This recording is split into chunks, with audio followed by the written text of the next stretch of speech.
What's up, everyone? Fight Zone MMA. Today we got some crazy MMA news. Let's get right into it. First off, we got Max Holloway calling out Derrick Lewis for towing the company line.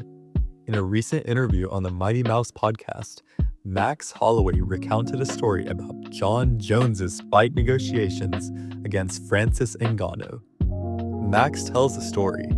Jon Jones said, "I'll fight Francis.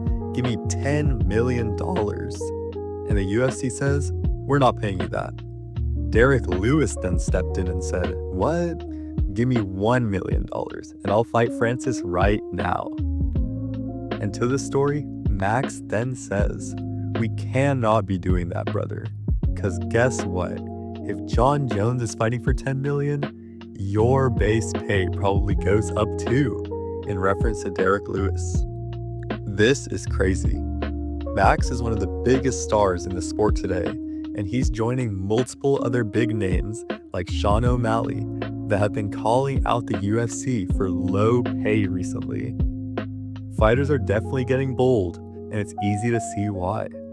In the past, when UFC ran a pay-per-view system, fighters were at the mercy of the UFC to get them fights and get them paid, because the UFC had full control over scheduling, booking, and pay. However, after the Paramount deal, UFC is now obligated by Paramount and the shareholders to put on this amount of fights at this date. UFC won't be able to get away with just telling Paramount, "Yeah, Max Holloway pulled out because we didn't pay him enough." Now, the main event for UFC 330 is Renato Moicano versus Chris Duncan 2. Paramount is not buying that. For the first time and probably forever, the fighters have a significant amount of leverage over the UFC, and so far, they seem to be making the most of it. Next up, we got Alexander Volkanovski calling out Diego Lopes for not improving between their fights. Alexander Volkanovski also went on the Mighty Mouse podcast recently and took the opportunity to call Diego Lopes a bum.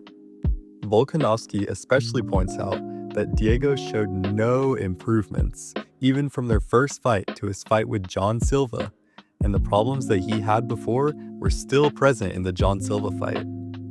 Volkanovski's fight IQ is really showing here. Diego Lopes looked rough in the John Silva fight.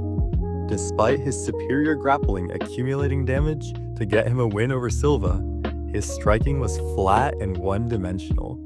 Diego Lopes was carried by his crazy chin in that fight and likely would have been knocked out cold if not for John Silva getting bloodlusted and getting reckless going for the finish.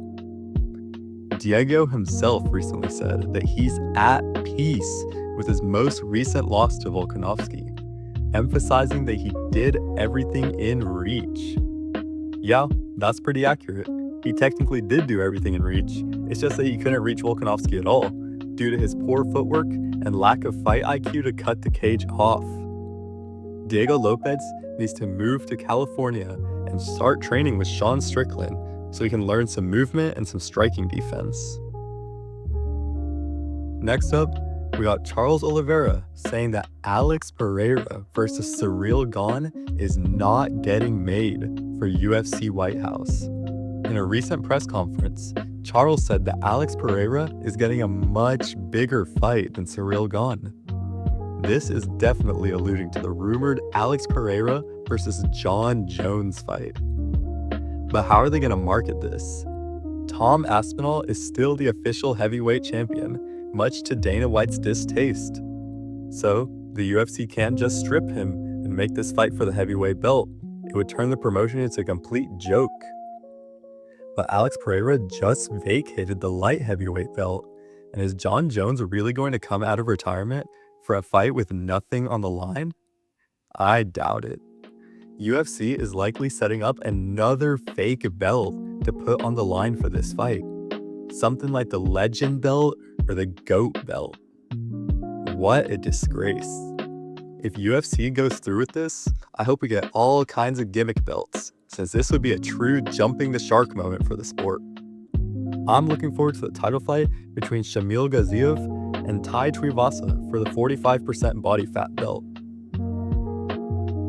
Finally, we got Michael Morales selling wolf tickets for a welterweight title fight against Islam Makhachev. Michael recently tweeted the shushing emoji, the pen emoji, and the fire emoji, indicating that he just signed a contract for a new fight.